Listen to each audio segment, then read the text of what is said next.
Hoxe descubrimos como unha formiga pode dar vida a dúas especies diferentes, nun caso único de clonación publicado en Nature. As formigas Mesorhibericus agochan un segredo incrible. As súas raíñas son capaces de producir non só individuos da súa propia especie, senón tamén doutro tipo, Mesorestructor.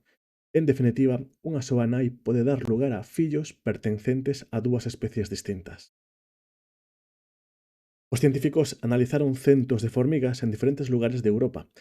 Descubriron que as obreiras de Mesorhibericus son sempre híbridas. Levan mesturado o material xenético da súa nai, Mesorhibericus, e do seu pai, que pertence a Mesorestructor. Nas colonias tamén aparecen machos de dúas especies. As raíñas producen machos normais da súa propia especie, pero outras veces xorden machos que son auténticos clóns de Mesorestructor. Sendo isto posible porque as raíñas fecúndanse coas dúas especies, a propia e a da Structor. Así poden poñer ovos que dean lugar a fillos dunha ou doutra especie.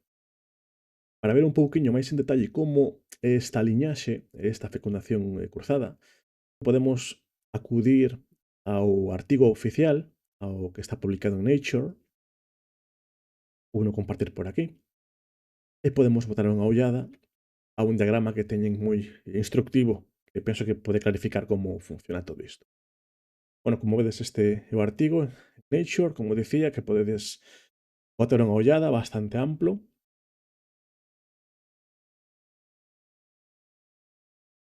Por unha parte, tamén podedes ver aquí a distribución das dúas especies, como vedes, está na parte central e sur de Europa, coexistindo en certas áreas, como podedes observar.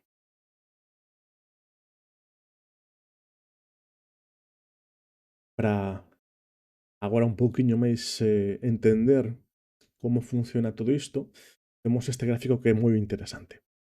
Como podedes ver, inicialmente están separando entre especies ancestrais derivadas, tal e como aquí as definen, e partiríamos dun primeiro escenario onde temos dúas colonias, a de Mesorhibericus e outra de Mesorestructor.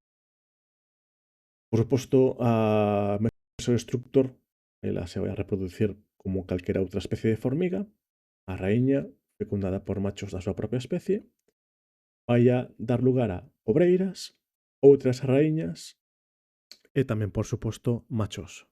Que sucede? No caso da Mesorhibericus, o que vai a facer, aparte de fecundarse con machos da súa propia especie para producir raíñas e outros machos, vaise tamén fecundar con machos da Mesorestructor para poder dar lugar a obreiras, que, como decía o artigo, todas as obreiras de Ibericus son híbridos, realmente. O sea, que é necesario que se fecunde con machos de Mesorestructor para a produción de obreira. Entonces partiríamos deste escenario. O que acontece?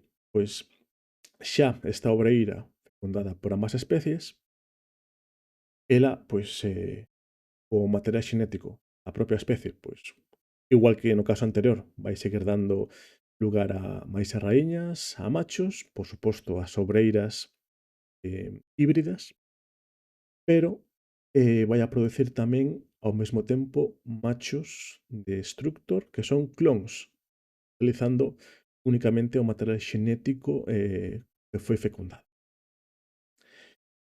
Derivando desta forma a dúas linaxes de Mesodestructor, por denominar así.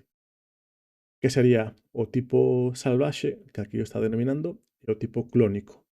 O salvaxe serían, como observades aquí, a especie propia, colonias que como tal viven na natureza, e a linaxe clonal vería producida polos clóns das raíñas de Mesor ibérico, como vedes aquí. A verdade é que é increíble tal e como está comportando esta especie para reproducirse. Voltando á presentación, este fenómeno único foi bautizado polos investigadores como xenoparidade, a capacidade dunha femia para producir de forma natural individuos doutra especie. É un descubrimento sorprendente que rompe cos esquemas tradicionais da bioloxía, pero tamén abre novas preguntas. Como se manteñen eses clóns no tempo e no espazo? Cal é o mecanismo celular que fai posible algo tan extraordinario? Deixo vos aquí esas referencias ao artigo orixinal, publicado en Nature, setembro de 2025, e a licenza baixo a cal está publicado, que é Creative Commons 4.0. Moitas grazas por chegar ao final do vídeo, e se vos gustou, xa sabedes, suscribidevos, que é moi importante. Vémonos noutra de Bechos Bravos.